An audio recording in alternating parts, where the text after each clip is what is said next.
শেষ মুহূর্তে স্পেনই হাসল জয়ের হাসি। ৮৮ মিনিটে গিয়ে মন ভাঙল বেলজিয়ামের। ২-১ ব্যবধানে জয় তুলে নিয়ে সেমিফাইনালে পা রাখল লামিন ইয়ামালরা।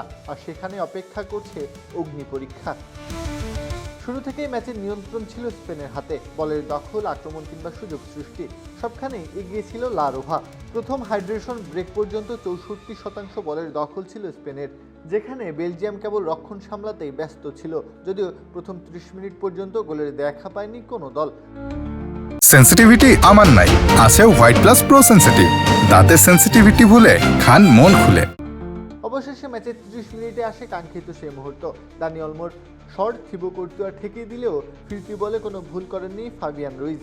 বল জালে জড়িয়ে স্পেনকে এগিয়ে দেন তিনি। গোল হজমের পর ধীরে ধীরে ম্যাচে ফিরতে শুরু করে বেলজিয়াম। প্রথমার্ধের একেবারে শেষ দিকে থিমোথি কাস্তানিয়ের নিখুঁত ক্রস থেকে দুর্দান্ত এক হেডে সময়টা ফেরান চার্লস ডি কেটেলারা। এই গোলের মাধ্যমে চলতি বিশ্বকাপে প্রথমবারের মতো গোল হজম করে স্পেন। বিরতির পর ম্যাচ আরও জমে ওঠে, তবে গোল আর আসে না। অবশেষে কাঙ্ক্ষিত গোল ধরে আনে স্পেনই। ৮৬ মিনিটে বদলি হিসেবে মাঠে নামেন মিকেল মেরিনো। মাত্র ২ মিনিট পরই হয়ে ওঠেন স্পেনের ত্রাতা। পাও কুবারেসির শট লামেন্স তালুবন্দি করতে ব্যর্থ হলে ফিরতি বলে জোরালো শটে বল জালে পাঠিয়ে দেন মেরিনো।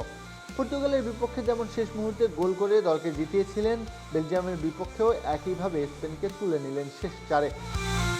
২০১০ সালের পর আবারও বিশ্বকাপের ফাইনালে ওঠার স্বপ্ন এখন স্পেনের সামনে। তবে সেই স্বপ্ন ছুঁতে হলে তাদের পাশ করতে হবে কঠিন পরীক্ষায়। সামনে যে ফ্রান্স, তাদের টেক্কা দিয়ে ফাইনালে যেতে পারবে কিনা সেটা এখন দেখার অপেক্ষা।